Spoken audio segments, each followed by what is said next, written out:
So tonight I watched a very strange slash unique horror movie from 1983 called A Night to Dismember. It's a great title.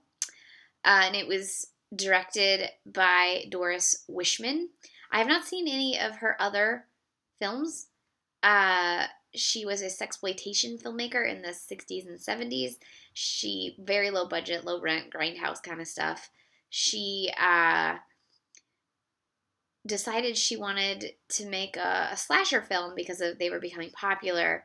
So she made this very schlocky, terrible horror film, which in the style that she was used to making, like not that great. Like she's not a great filmmaker, but she's an interesting filmmaker, because it's kind of in the way that The Room is sort of fascinating because it's like someone made a movie who has no idea how to make a movie, and so it's its own alien thing. It's kind of how this movie would have been, but it's even weirder because she sent it to this like low rent production house to get the prints made, or to get it developed, and I guess they were having financial difficulties and not paying their employees, and so a disgruntled employee set fire to the lab, and it destroyed about 40%. This is the legend, anyways.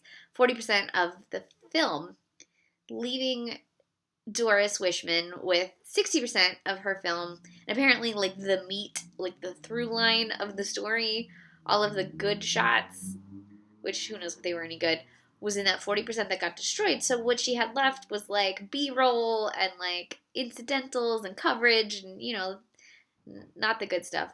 So she compiles this together into kind of a story, sort of, and then added a feature-length narration because there was no sound, which is something she did. She made films with no sound and then overdubbed the dialogue in, sort of like they do it in Italy, but like poorly done. So, and there's no close-ups because she doesn't want you to see that the dialogue doesn't match the voices because they were never actually talking anyways. But the voiceover is like terrible and weird and almost noirish, but like just bad. And the it doesn't actually make the editing make any sense. So this is not a movie for the faint of heart. This is not a movie for those who are impatient, and it's definitely not a movie for those who want something comprehensible because it's not comprehensible and it never makes it into comprehensible. But it's interesting because it's such a strange mishmash of so many different horror cliches all thrown into this one 69-minute piece of shit. And so from that point of view, it's really interesting because even though she's not that competent in like composition or coherency or anything, when you pause it and you have these images, it almost instills looks like a Cindy Sherman art project. You know how she was making the Untitled film stills. It sort of falls into that like pastiche area, even though it wasn't supposed to be a pastiche. It's just bizarre, and I've not seen anything quite like this. And I should have saved it for October 15th because apparently it all takes place on October 15th. So you can watch it on October 15th, I guess, if you want. And it's set in 1986, even though it came out in 1983. It has one of the best fake newspapers I've ever seen in a film, because it's definitely a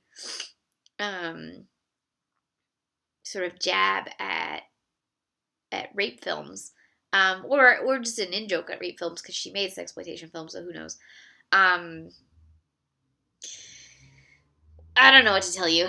And also the lead star was a porn star from the time, Samantha Fox, trying to make it into the mainstream cinemas and finding herself in this bizarre film. I don't know. If you like schlock, I say go for it. If you don't like schlock, you're probably going to hate it. Because it's not great, but it's interesting. It's definitely an interesting piece of cinema. I watched it on YouTube, but there's a DVD copy that apparently has like killer audio commentary from the director and the DP. So I kind of wish I had a copy of that because I feel like it would be fascinating to like hear these filmmakers talk about this incomprehensible, mishmashy film. And the music's terrible. That goes without saying. So yeah, that was A Night to Dismember. Really great title. Really not that great film. 1983. Doris Wishman.